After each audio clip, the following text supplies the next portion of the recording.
if you don't mind taking the... Oh, it's got an electric shock.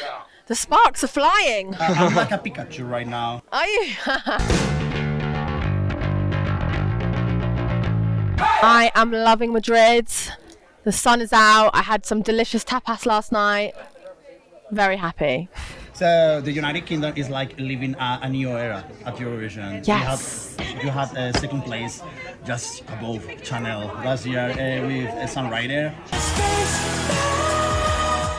This year things are looking really nice for you. And how are you looking at Eurovision right now? Because in Spain we didn't have like the serious take on Eurovision. In UK we know there was like a little bit of vision that it was like a joke for some people. How are you seeing this year Eurovision?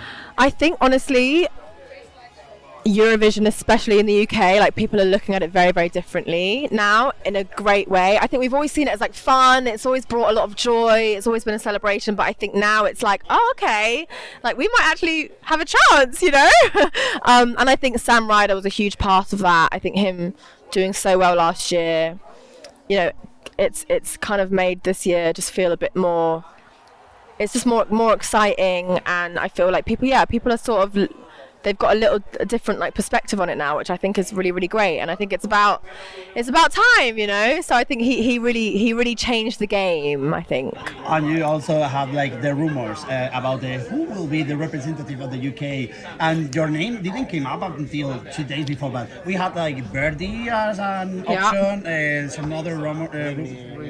Mimi Webb was another option. How did you leave that? Yeah, it was. I actually found it quite entertaining. I think because I obviously knew that it was me, and I was like, we're keeping this secret really well, because like I've not seen no one. It was about a week before that people sort of were like, oh, you know, maybe it's May, but it was quite hard for me to like not say anything, because I love to tease. Usually I love a tease. I love to kind of leave little clues here and there. But I couldn't do any of that this time, so I just had to kind of watch from the sidelines and, you know, be well behaved. And also you had we talked to Teya and Salina from Austria. They are lovely. My queens. I haven't met them yet, but I keep on, whenever I see them, they're like busy doing an interview, so I keep on wanting to be like, because I love their song. I think they're great. So we were talking with them, and they were like the first victims of the crystal ball. Crystal ball, we're not mad at you anymore. You made us cry, but just for a moment. Eurovision crystal ball. I don't know if you remember that account from Twitter. They were the first that released the cover of your song, the cover art. Did you know anything about it? They were releasing all the information. Oh yes, okay, yeah. So the cover art did get leaked before. Yeah, it did, but I didn't. But I kind of when those things happen, it's like, all right, that's happened now. Like, what can you do about it? So you just got to like keep on moving. And I still feel like the announcement and the release was still had its moment, and you know it doesn't bother me so much. And also for me, it's like really, really interesting. I have to say, I will say this to you, like right now, you're my top one this year. And also because this is like, for me, do you say that to everyone? No. I know, I told Teya and Salina they were my two, and I was like, can you guess the number one? And they did. But for me, it's like, thank you. Listening to real music from the United Kingdom at Eurovision. The Sam Ryder was real music, but your song is like, there are so many artists from the UK that have your style, that you have your vibes, that it's like, for me it's like really, really interesting. And also talking about mental health on the first line of the song. Yeah, we went in with a strong start. And also we are not going because we are poor as hell, but Liverpool is hosting this. I mean, the accommodation is crazy. What is happening in Liverpool? It's wild. I feel like they know that everyone's desperate to go, so they're just like putting the prices right up, which is so mean. But hopefully next time you can get in there early. That's the point. You've got to get in there 6 months early. You've got to book. I went to Turín last year, and we had to book like 6 months in advance. Yeah. So I would like to ask you something else. It marks 20 years, 2023. The infamous 0 points from Gemini.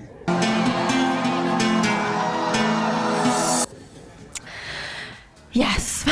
Do you know what? I feel like nil points is no longer The UK are not seeing any nil point anytime soon. I feel like the tides are changing. So yeah, no nil point. And we wanna know more stuff from the UK. Johnny had a question about it. Maybe it's a silly question. No? A little bit rude. Uncomfortable question. But I'm not saying the worst, but which is the most peculiar accent in the UK?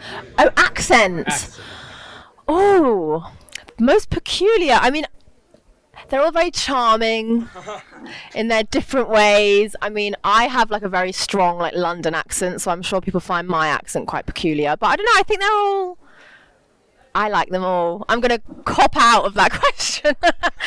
No, I mean it's different for different people, but I have quite a strong accent, so. I lived in London. I really like your accent. Thank you. And I told them maybe, well, for me, people from Newcastle, maybe.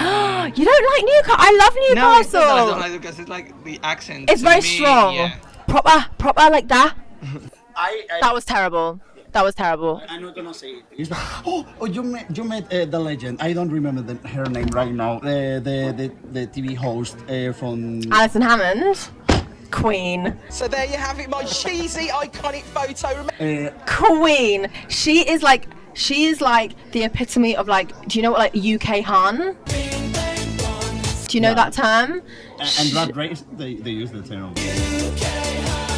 She's so. I was like fangirling. I watched that interview back and I was like, I'm talking so fast and I'm talking so much because I was just like, Alison Hammond, oh my gosh.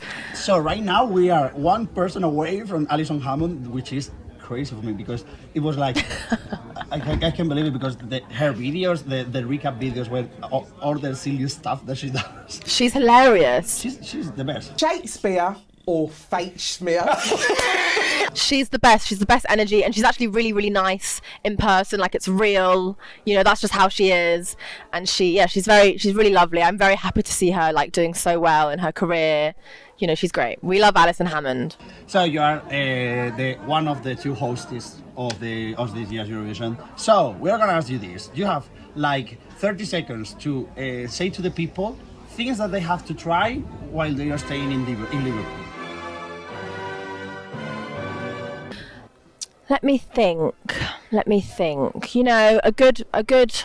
You got to go to the pub, get a good pint.